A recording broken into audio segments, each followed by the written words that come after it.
Good evening and welcome to the second of two Inside Government shows for the fall 2023 season here at Cuyahoga Community College. This is a show that's broadcast on Spectrum, Verizon Fios, as well as ARMA, the Auburn Regional Media Access, and Win 89.1, the college's radio station. I'm your host, Guy Cosentino. We are delighted to have in the studio a person who wants to beat out our previous guest's record for appearances here in the studio. I believe you will have to work another 10 years as superintendent. We have here Auburn Superintendent of Schools, Jeff Pirozzolo. We've asked the superintendent to come in to the studio. The last time he was here was just before the budget vote. Vote occurred with a tax increase over the tax cap, but it did pass handily. We've asked him to talk about that, as well as where the district is on some capital projects, and talk a little bit about the new school year. We're also going to ask him some viewer questions that came in from the public school review rankings for Auburn, which was, there are some questions about that, but we'll leave that to last. But welcome Well, back. thank you. And so you have to have 35 shows, Yeah, 36 shows you have to do. Yeah, Mayor Quill, hats off to him. Great That includes man. 4 political forums as well. So you have Yeah, to. see, that's a lot. Yeah, that's a lot. not doing. We'll get to those because you came up in the political forums as well, or at least the school district did. So let's talk about the beginning. So we are 2 months into the new school year, just a little over. How did the school year start for 2023-2024 for Auburn? It started out great. Again, getting the kids back is the most exciting time of the year. 2 exciting, real exciting times. September when the kids come back, and then, of course, graduation. Always waiting for that. Beginning and end, right? So any challenges in the first 2 months? Oh, yeah. I mean, again, we always have our challenges. So one of the problems you've had in the past has been busing and getting enough drivers. I have not seen lawn signs recently. Is busing still an issue? I'll tell you, we've gotten some new management over at First Student. Rob has done a fantastic job. I believe last year before, we were around 16 bus drivers short. We're 2 from our quota right now, so only 2 so short. So you are no longer driving a bus? I'm no longer driving a van. And I'm not joking about this. Yes, you did drive a bus. I did, to Marcus Whitman every morning. And where's that? Marcus Whitman, past Canandaigua. Oh, okay. So you're not even going to get, is that a great use of your time? Other than most likely everybody on Thornton Ave was like, let them go. Let them go. So when you were here last, back to some serious issues, one of the issues that came up was this issue of cell phone use. And I know the district was in the middle, I think the last time you were on, in the middle of dealing with a new cell phone policy for students, specifically in the middle school. What changes did the district make? Well, actually, last March, we banned cell phone usage at the junior high. There's no cell phones. Students can have cell phones with them, but they can't be seen or heard throughout the day. And that's also at the elementary school, all too. The elementary and junior high, nothing changed. The only thing that changed at the high school is that we're actually starting to really enforce the policy as is. So kids can have cell phones with them. They cannot take them out in class unless a teacher or administrator has them do so. They can use them in the lunchroom and during non-instructional times. At elementary school too? Nope, just the high school only. Just the high school. So where the bigger issue came down, because I think there were a lot of letters to the editor, I think there were some public comments, I think it came up here in the forum with the 2 candidates that we had Mr. Calarco and Eli Hernandez, was this issue of disruptions in school, especially in the middle school. Have those dissipated? Yes, they've really dissipated. By a lot, then. And I spoke to Mr. Oliver. Not that we're still not having our behavioral issues, but the videotaping of altercations, that is pretty much gone. So I'm not sure people understand what that was. There were times, as I had heard it, and correct me if I'm wrong, where somebody would say, you know what? In front of room 222, because that was my homeroom at West, and Mrs. Searing's class, room 222 at 10:05, there's going to be a fight between somebody and somebody, and they would videotape it, and then they would post it. Correct. And that became a real problem. That's why we completely banned cell phones at the junior high. And we have seen... So are you confiscating phones at this point? We confiscate them if we find them. But if you get caught videotaping anything, there's serious consequences for that. I want to ask another middle school question. NBC News on Sunday night did a piece at the very end of their show, or near the end of the show, about the increase of fentanyl overdoses among middle schoolers, which just totally threw me off. First of all, how big a concern is fentanyl in any of your schools, but let alone drug use and preventing drug use and through whatever educational process for 7th and 8th graders who seem to be the new target? Yeah, and again, knock on wood, we don't hear much of it, except when we bring up the discussion. So I'm also on the HEAL board, so we do presentations. This year we're slated to do a junior high presentation. We do have Narcan. We are training all of our teachers and administrators on how to administer Narcan, and we're actually keeping them right near our AEDs. AEDs are what? The defibrillators. Okay. Yeah, so we're aware of it. We're trying to educate adults and students as well. So do you think you'll get to a point, it sounds horrible, but that you're going to have to, whether they're high school students or even middle school students, teach them how to use Narcan? Yeah, we haven't gotten there yet. But it's on the table. It's going to be on the table very soon. And that's the scary thing, right? Because there's that dilemma that you have. We want to be responsible enough to make sure that kids have the knowledge and the skills to be able to save one another. But yet we also don't want to give them the open door to say, oh, if you have Narcan, it's okay to do whatever because you've got that there to save you've got your that life. out. So again, it's that balancing act. So DARE is no longer in schools, am I correct? It is a little bit in But some you schools. mainly rely on your SROs. Correct. Our SROs go through and do the education in the classrooms at the elementary schools. So they do their own programming. One question I wanted to ask you before we get to capital projects. I mentioned to you, I saw an article, I think it was in the Atlantic, about absenteeism. Mm-hmm. And I know pre-COVID, you were even though you were superintendent, you were also the chief truant officer, which only makes me go back to the guy with the mustache and the Little Rascals. So with that being said, how big, have you come back to old levels which weren't good, or are you still worse off because of COVID with absenteeism? We are worse off. We really, looking at graduation rate, looking at putting plans in place, one of our strategies were kids need to be in school to learn. So we really did a lot with the truancy. I, every Friday with a different social worker, went and did home visits. We did that all the way up through COVID. Of course, then we had a couple of years off because nobody dared. So now really the social workers are continuing that work. But the chronic absentee numbers have skyrocketed, and that's nationwide. So it's just not Auburn, but no, you're still... it's nationwide. But you have, I'm just looking at one of these reports, I think you have, what, 3,800 students? Correct. Roughly. Any idea percentile of percentage of how many absentee kids are a regular problem? It's a high percentage. It's probably like 35%. A third? Well, and stop and think the term of chronic absenteeism, right? Chronic absenteeism, kids go to school for 180 days, 10%. So you miss 18 days of school, that's chronic absent for the year. So you have COVID and you miss 5 or 8 days of school.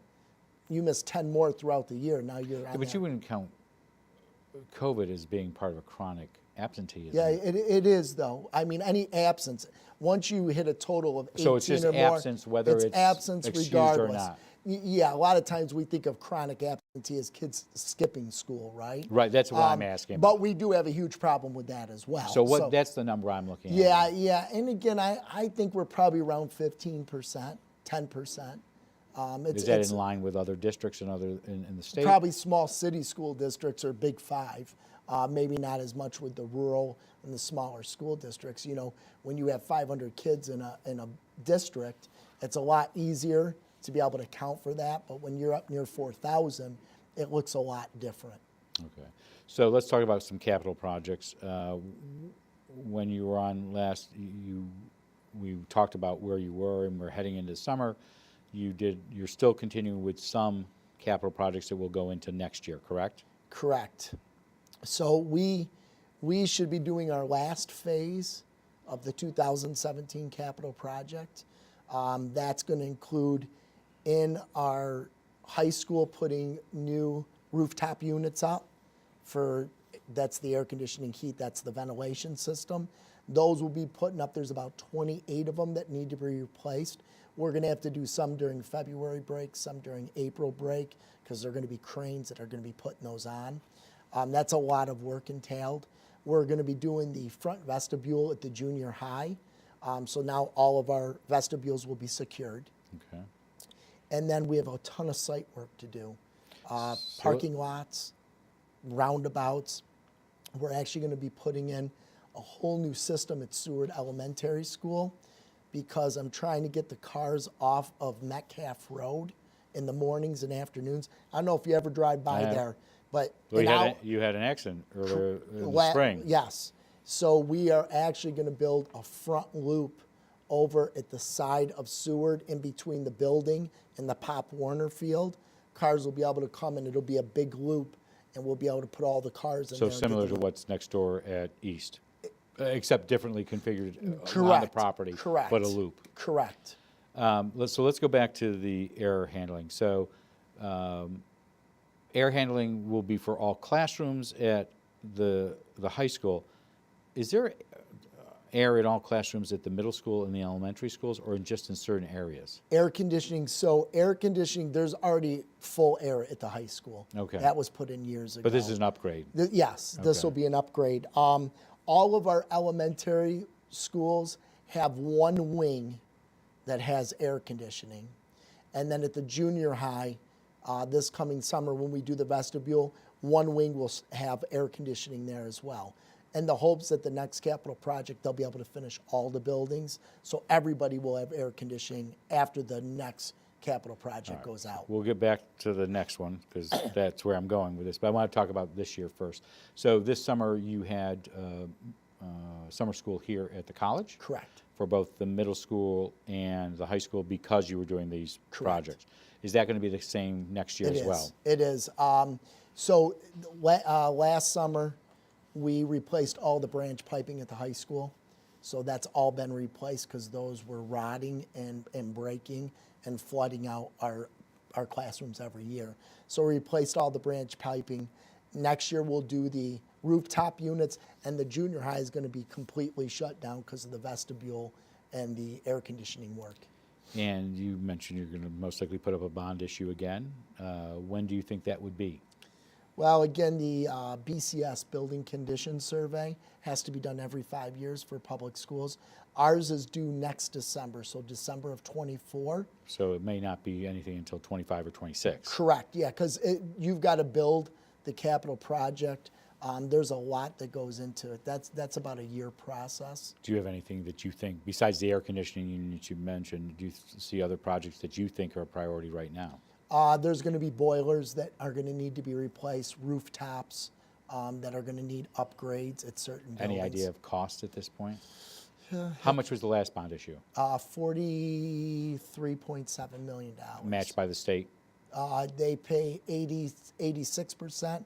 We pay 14 cents. Do you have any idea what the new bond issue in 25, 26 will be? No, really, I don't. I mean, it's going to be millions of dollars. But again, just as you know, we won the new debt limit. Well, I was going to ask, so last week statewide voters approved a ballot referendum. How does that impact Auburn? So our debt limit was 5% versus every other school district is 10% except for small cities. So that means we're going to be able to do more work at a much lower cost. How so at a much lower cost? Well, meaning, so a lot of times what will happen is we got capital project work going on.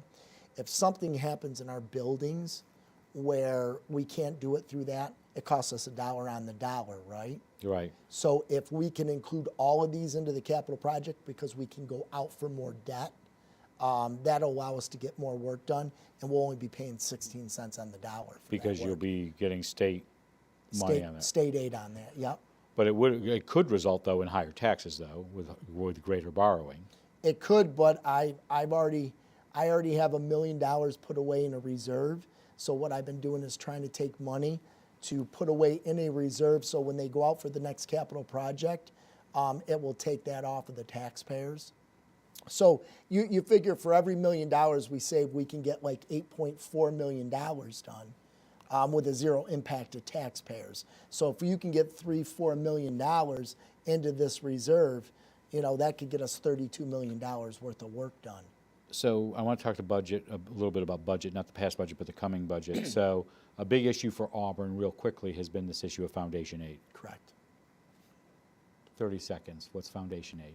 Foundation aid is again, Other than what gives you heartburn. yeah, it does. Agita That does give me agita. That's the money the state gets us two ways that we pay our budget, or is our taxpayer and foundation aid. That is the aid that the state is giving us to educate our children, and we have been shorted that for the last 17 years. But in the last couple of years, you've gotten increases, correct? Huge increases, and now we are fully funded. So the question has been, will that full funding go? The governor will release her budget in about 60 days, roughly, Yeah. 65 days Yeah. or something like that. Where do you see Auburn? Do you see you at fully funded? There has been a worry that the state will go back to the old process. I think that we're going to be okay this year. I don't see them taking money away. We could be frozen. Our state aid might be frozen, or we may get a little percent, 1-2% increase. I'm worried about the following year and the years after, going back to like So you think gap elimination. So you think you're good for this coming year, it's the following years that come out. So what happens if state aid does go back in 25, 26? Well, I don't know if you're fine, but I've really built up our fund balance. Yes, I know we're only supposed to have 4% in our fund balance. I have around 13%. I did that purposefully because I know this is coming. So with the money that we have put away in our fund balance, it should take care of us for the next 2 to 3 years. But at some point, then you're faced with either cuts or tax increases, correct? Correct.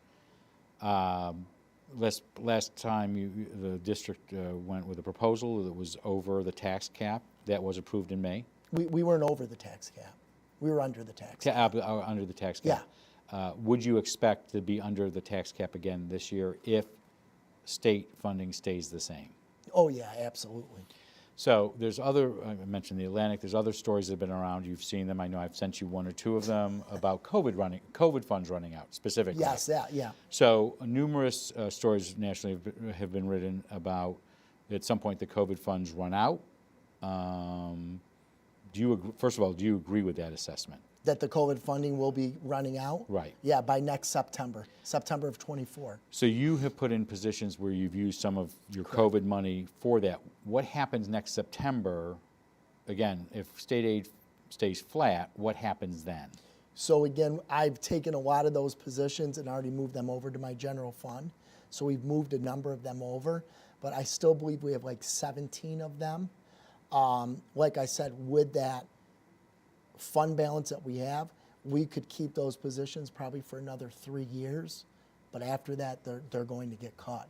Unless we find a way through attrition to start, as people retire, start moving them into those positions. I think there's strategic ways to be able to keep those over the next 2 to 3 years. But it's going to be about the planning and how you carry those out. So on the planning front, there's also this issue of Micron that would be coming to Clay. What's the district doing right now to prepare on the Micron front? So I serve on 2 committees, one with Chairman Gould, as well as one at CCC.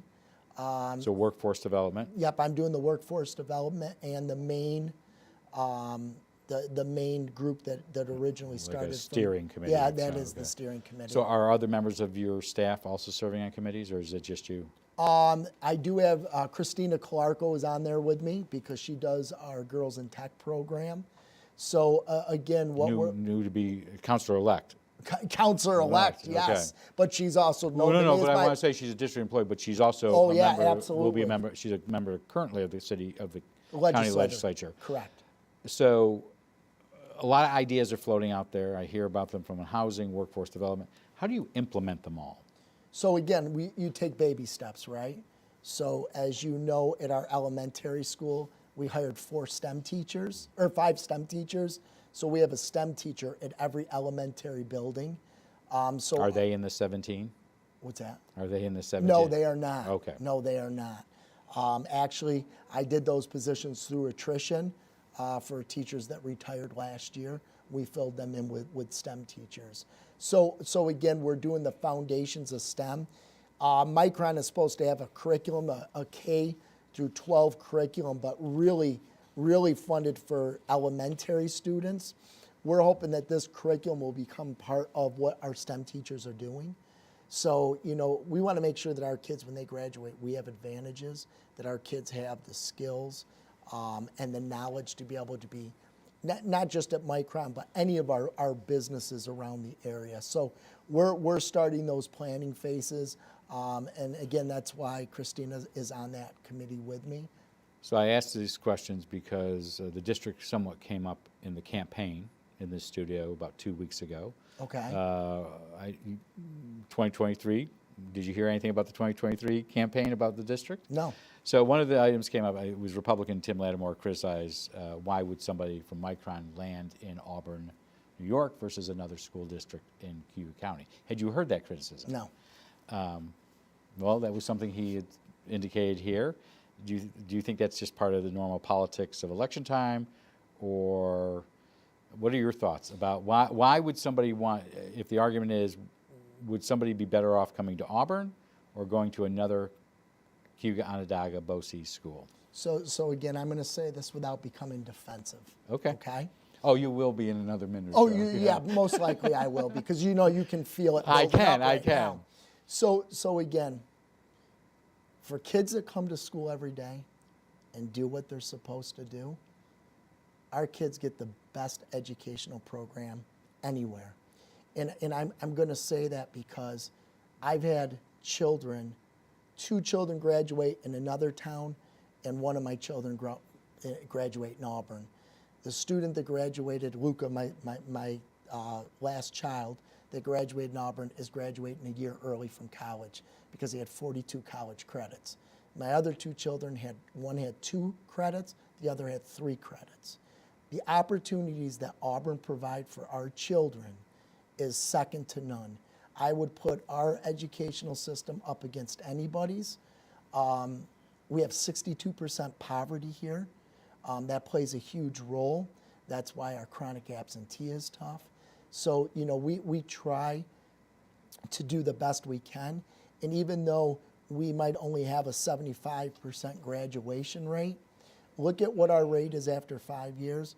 Look at what our rate with GEDs. And we are working with the college right now. We have 25 kids doing a GED program here, but they're also taking Upstairs. college courses. So again, our kids, by the time you look at it, 90% of our kids are successful after a 5-year period, whether it's a GED, a Regents diploma, or accreditations through BOCES. So this will get your blood pressure going. I want to ask you. No, I want to be honest with you. We talked about this a little bit before the show. There's a study out called Public School Review. I did ask you if you'd ever heard of it. You have not. I've not. So they use state and federal data. They have ranked New York. They have ranked Auburn at the bottom of below 50% of school districts in New York with the data sets they have from federal and state agencies. First of all, do you think Auburn's in the bottom 50%? Absolutely not. So the numbers they cite, overall they ranked Auburn 753 out of 788. If you're not familiar with it, it's useless to ask you if any other ones in the Cuyahoga Onondaga BOCES are in there, I right? would have If you no don't. idea. But here are the 2 numbers that stood out for me besides graduation rate. They cite Auburn has a 31% math proficiency compared to a state average of 55%. And when it comes to reading and language arts test scores, Auburn is at 39% compared to 62%. So it's about a 20% gap. Are those numbers you're seeing, not the state averages, are those the numbers proficiency-wise you're seeing 31 and 39%? Oh, yeah, for proficiency. And there was a huge drop. And again, our county-wide had a drop as well. I'm not arguing the numbers. I've just never seen the report. But we were also ranked about 750 in receiving foundation aid as well. So we're in the bottom 1% of aid coming to our kids. This is the first year that we've actually been fully funded. So again, if you're looking at the aid that the state is giving you versus these numbers, they're completely accurate. So on two other numbers I want to, because before we get out here, over the 5-year period, they have a graduation rate. You've moved from 75 to 76%, state rate being 85%. Every candidate who's ever been here, who's won, graduation rates are the biggest issue. Mm-hmm. How do we get beyond that 76%? And again, continuing to do some of the things that we're doing now, but again, graduation rate, and you're going to be seeing some new data coming out from the State Department on graduation requirements, because the state is finally listening to people, because Regents exams shouldn't be the end-all, be-all. They're going to start looking at different pathways for kids to become successful and graduate. And I think that's going to open up a ton of opportunities for kids in Auburn. I think our graduation rate over the next 5 to 10 years is going to continue to go up, because kids are going to have alternative paths to graduate. But still, Auburn is spending less per student. Correct. You're according to this report, $22,791 per student compared to a median of about $25,700. And last year we were at 17,000. Okay. And it has said that spending has gone up over the last 4 years for about 11%. Correct. But there still is a gap between per student. But you're still at a ratio of 11 to 1, which is the state ratio. Is that roughly? I would imagine we've added a lot of staff as well. Okay. Over the course of the last 5 years. So you say over time it will pay off? Is that the? It will. Okay. It will. I do want to ask you about staff issues.